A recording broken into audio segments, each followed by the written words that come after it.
declaraciones que han realizado Alberto Fernández, entre otros políticos. Empiezo por Alberto Fernández, que escribió lo siguiente: España acaba de llamar a consultas a su embajadora en Buenos Aires y analiza retirarla del país. Ocurre tras los agravios públicos de Milei hacia el presidente Pedro Sánchez y su familia, que solo podrían explicarse, esta parte es muy fuerte, por un desequilibrio emocional, y aclara que la psiquiatría ya debería analizar y que se evidencia con su constante violencia verbal.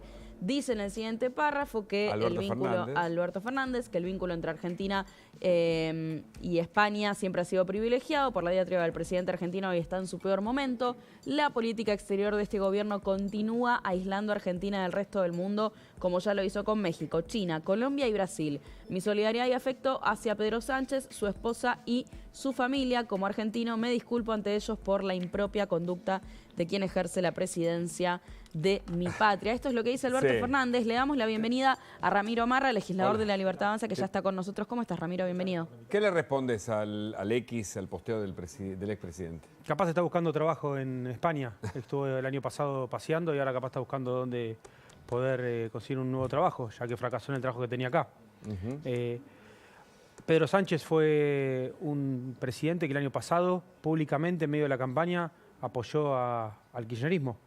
Dijo que él votaría al kirchnerismo. Recién lo pasamos. Tiene una posición política partidaria en nuestro país. Y después, bueno, todos los agravios que recibió nuestro presidente por parte de funcionarios de primer nivel del gobierno español, lo que tiene un nivel de gravedad muy grande porque fueron ataques a nivel personal. Correcto. No fueron diferencias políticas, sino en términos personales. Es el tema del momento. Ahora me dirás si el gobierno se va a expedir o no sobre este tema.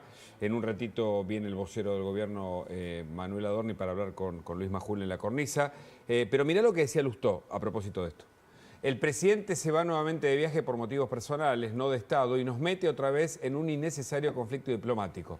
Ahora con España, la política exterior argentina no puede ser rehén de ninguna ideología u orientación política partidaria, al mismo tiempo que en épocas en las que no hay plata debemos ser cuidadosos al seleccionar los motivos y razones para un viaje de Estado. Te escuchamos, Ramiro. ¿Qué decís esto sobre porque él está posteando el comunicado de la UCR que habla de los berrinches ideológicos de Javier Milei, ¿no? Eso es lo que está reposteando. Sobre este conflicto. No creo que tenga berrinches ideológicos el presidente, sino tiene posturas ideológicas que seguramente le faltan a Lustó y a otros dirigentes que han fracasado tanto en la Argentina.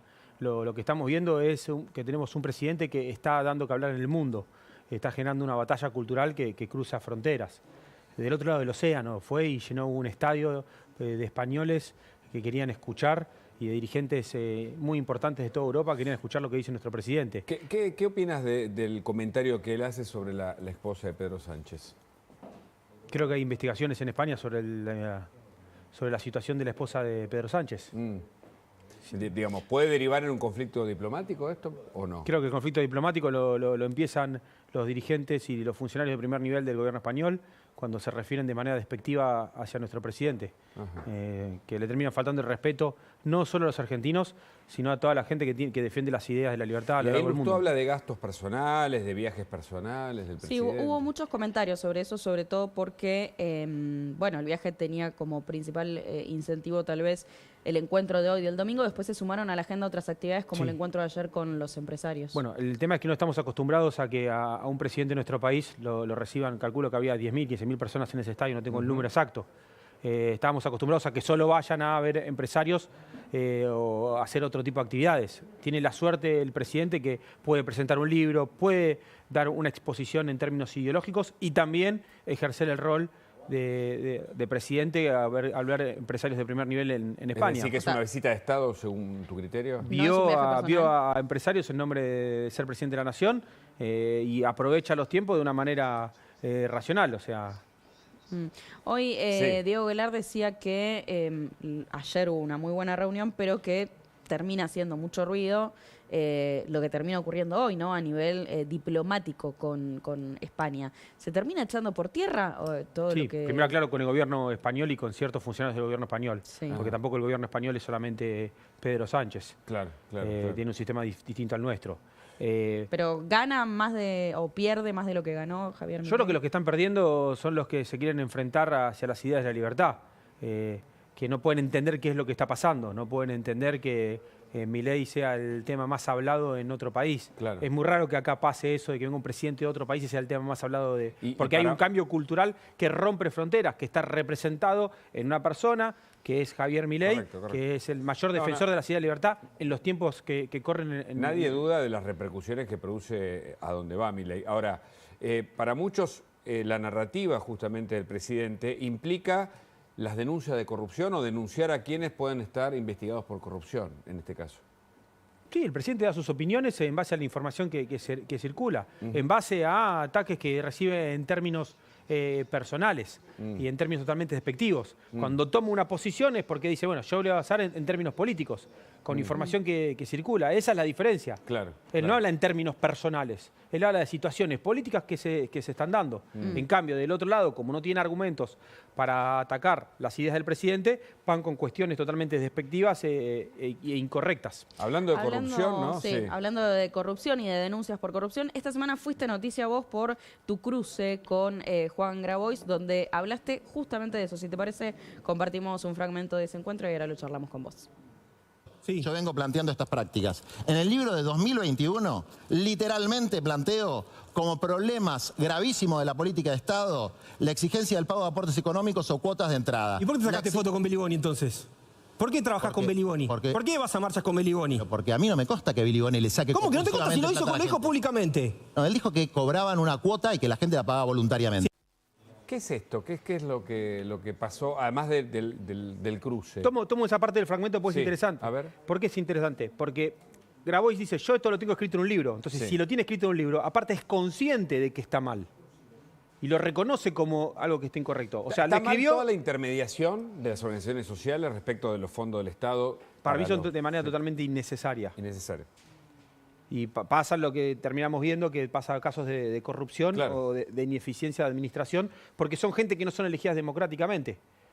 Son gente que lo único que hacen es imponerse políticamente a través de la fuerza muchas veces, a través de las amenazas, de las extorsiones, sobre otros ciudadanos, que no tienen otra manera que cobrar un plan social que sea a través de ellos. Entonces, por eso, todo el cambio que se está haciendo en el... ¿Y fue un mecanismo creado por los gobiernos kirchneristas para vos o fue algo que fue surgiendo, ¿no?, después de la pandemia? Por supuesto que fue creado y tenía un tinte político partidario, porque se utilizaba a esa gente para cortar calles, para hacer un daño y al mismo tiempo para ir a actos políticos que defendían al kirchnerismo. Y lo más grave fue cuando había funcionarios que estaban también como representantes de los movimientos sociales y estaban de los dos lados del escritorio. Claro. Ahora se están eliminando, ¿no? O se están por lo menos comenzando a eliminar algunos de los intermediarios. ¿En qué te parece que va a terminar esto, no? O sea, ¿cómo ves el futuro de esto que en Argentina llamamos la ayuda social, los planes sociales? La intermediación, ¿no? Bueno, por un lado, la justicia va a tener que seguir investigando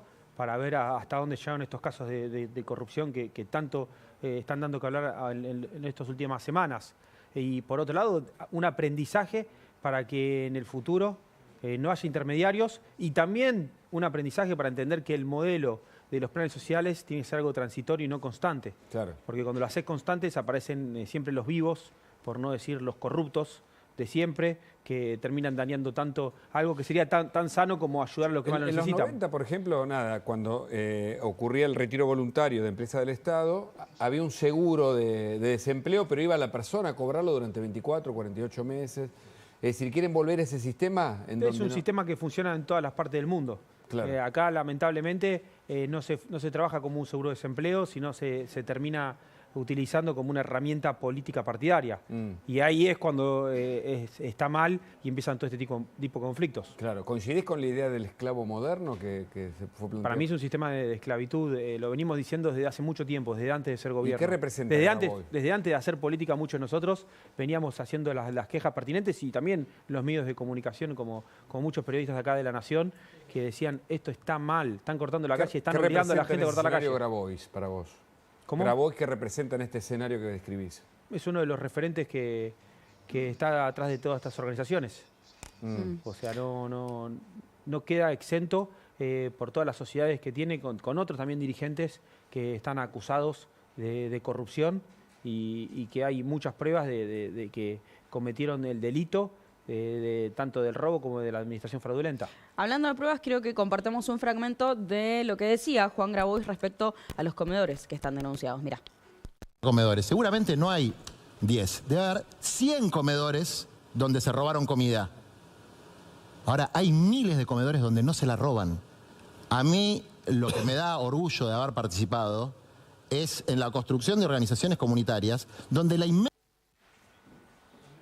Bueno, tu cara ahí medio que lo decía todo, pero que... Sí, sería un comedor que el que se roban está mal, no es lo justificativo de la cantidad, son más de 100, lamentablemente.